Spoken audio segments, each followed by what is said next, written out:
سورة البروج مكية.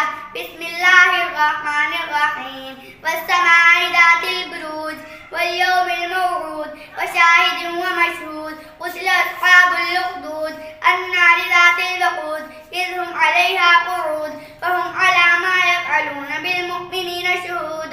وما نقموا منهم إلا أن يؤمنوا بالله العزيز الحميد الذي له ملك السماوات والأرض والله على كل شيء شهيد.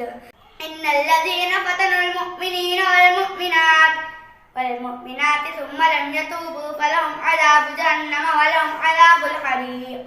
إن الذين آمنوا وعملوا الصالحات لهم جنات تجري من تحتها الأنهار ذلك الفوز الكبير. إن بطش ربك لشديد إنه هو يبدع ويعيد وهو الغفور الودود ذو العرش المجيد فعال لما يريد. هل أتاك حديث الجنود فرعون وثمود بل الذين كفروا في تكذيب والله من ورائهم محيط. بل هو قرآن مجيد في لوح محفوظ.